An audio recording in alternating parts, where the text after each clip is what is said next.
World rejoice, only one more day of not playoff sports. The NHL Stanley Cup Finals are here. Tampa Bay Lightning versus Chicago Blackhawks, joined by Justin Moser, Michael Shore. At least he's sporting some sort of playoff beard, because I don't know if we can go them or not. I can't.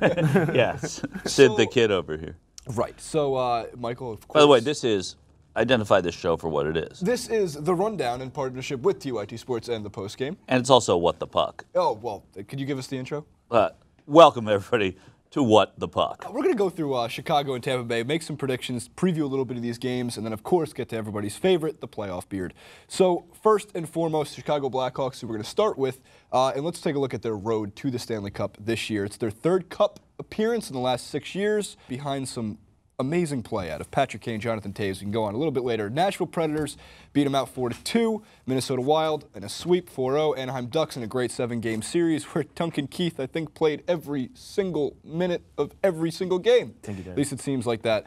Justin, a Chicago native, we only seem to talk about your teams on this show for whatever reason. That is okay. We haven't won yet since we talked about them, though. How do you feel about the Blackhawks, and at least this one of your teams being in the finals once again? I feel really good about the Blackhawks this year. I think they need to get involved early a little bit more. At least, especially in that last series, it seemed like the Ducks were going to run away with it, and then thank God the Blackhawks came through in the end and pulled it out. But you know, as you said, Duncan Keith's playing an incredible amount of minutes. But I think you have to go with.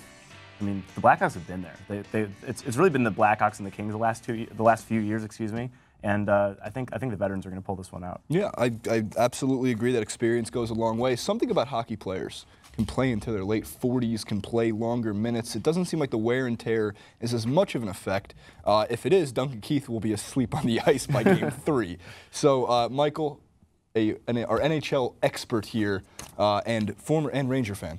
Yeah, and Ranger fan. I'm still a Ranger fan. It's been a tough couple of days to be a Ranger fan. Yeah, I agree with Justin. I think getting a quick start. What's rare about this final is that there are two very good goalies, but neither of them would be considered great, amazing goalies. So even going into this series, a lot of people think it might be a little more high scoring than some of the other series. And also, the transition game. Tampa Bay has played really well in transition, that neutral zone. They've dominated the play. They're a fast team. They're less physical in a way than Anaheim was, which helps Chicago out. But they are a faster team, I think. And listen, Chicago would be a dynasty were it not for the Los Angeles Kings. Absolutely. I mean, they have been the best team of the last 4 or 5 years, unquestionably in hockey, probably 5, 6 years.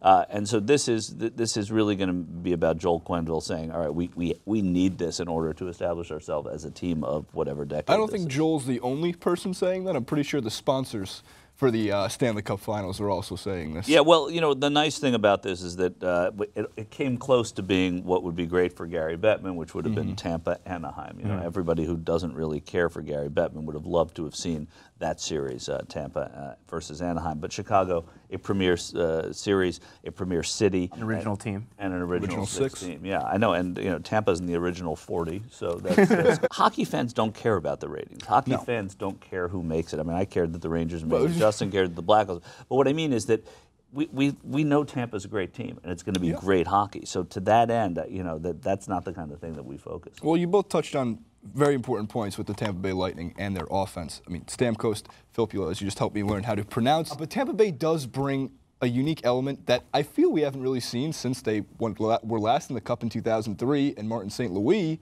was making Martin St. Louis, if I'm going to be the pronunciation guy. So Tampa Bay, again, their offense is tremendously exciting to watch. Yeah. And their road, not too different from the Blackhawks' road to the Stanley Cup Finals. I want to take a look at that card that we have to see how they got there, because they went through 3 original 6 teams to get there. The Red Wings, who is a team I technically support because of Pavel Datsyuk. I believe I am pronouncing that one correctly. It is Red Wings. Yes.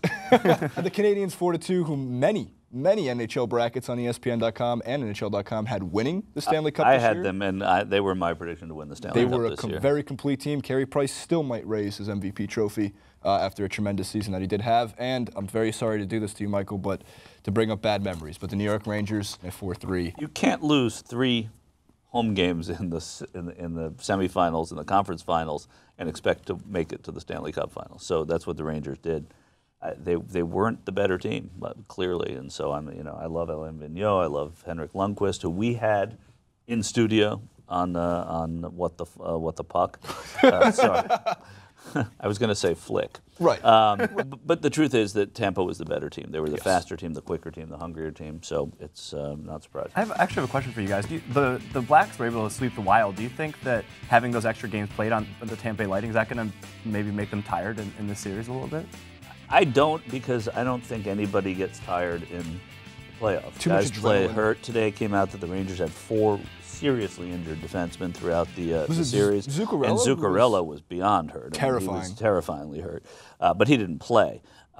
So I think that, I've never been there, so I don't know. But all the players, everybody says none of that matters. It's all adrenaline at this point, and they're gonna be ready to play. Also, they have a few days off, and that's really all they need right now. So. And it is all to raise. I mean, I don't know if there's really even a competition. It is the best looking trophy of any trophy. In the world. The It's Stanley not just Cup. best looking, it's the most heralded, it's the most identifiable, it is the best to eat out of. trophy in all of sports, the best to eat out of. Yeah. Or drink out of. Or It's an drink out of, option. yeah, which I've done. Equally as important is the playoff beard, which I am not sporting, but maybe we can Photoshop something in to make it look like me and Justin are having our own playoff beards. We're going to scroll through some of these. Michael, I That's know Scott Hartnell. Right? Scott Hartnell with a fantastic beard. This is my favorite, the Niedermeyer brothers, when they played together in Anaheim. Look at the gray. It's Scott on the right and Robbie on the left. Scott Yes. was a tremendous player, and he has some gray in the beard, which I Right. liked. Chara, who's what, 7 feet on skates? Yeah, exactly. He's 6'9" standing. A very clean-looking beard, but there's one that you threw out there from a Calgary Flames player. Oh yeah, Lanny McDonald. Lanny McDonald, who has an unbelievable Lanny perfect McDonald beard. always had a bushy mustache, and for that playoff series, he was the captain of that team, played with the Maple Leafs for a long time, and he was just all hockey.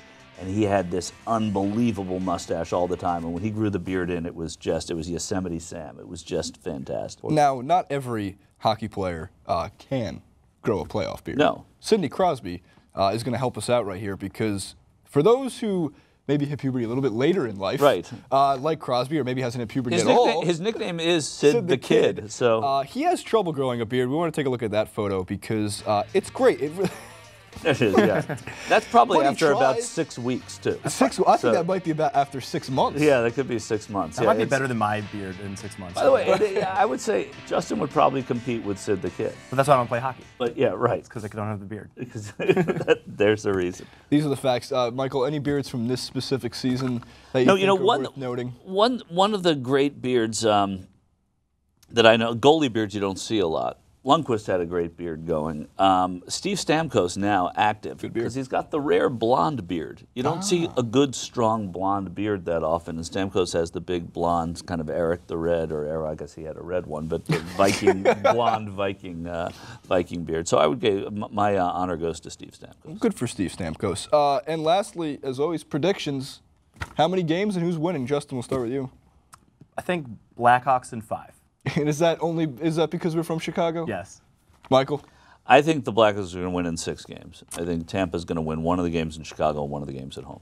I think it very much just comes down to which goaltender steps up more. I think that's always a matter of the Stanley Cup playoffs, as it is. I was going to say, that's not a bold prediction. Right, but Yeah. the bold prediction that is I think the Lightning win this in 6 games. And when the Blackhawks are on, and Taves can step up and play, and Patrick Kane, who had 3 assists in Game 7, who is still trying to defend my case for him as the greatest American-born hockey player by the time he retires. It's not that I'm rooting against the Blackhawks. I'm not really rooting for either of these teams. I'm rooting for hockey. I think the Lightning bring a unique element. We talk about their speed. You talk about how strong they are in the zone. And the Blackhawks seem to really only be able to score in the power play, at least earlier in the series, and Corey Crawford's been inconsistent. So depending on which Corey Crawford shows up and depending on their ability to score outside the power play, which really means Tampa Bay limiting their mistakes, it very much can go either way. These men have the Blackhawks. I have the Lightning. And what about your MVP? Oh, for the whole season or for the Conn Smythe, the MVP of the playoffs? That's a tough one. I think if the Blackhawks win, as a defense, can you not give it to Duncan Keith? Say it. You got to give it to Duncan I Keith think, for at least the heart that he's played. If the Lightning win, it just seems like it's easiest to give it to Ben Bishop.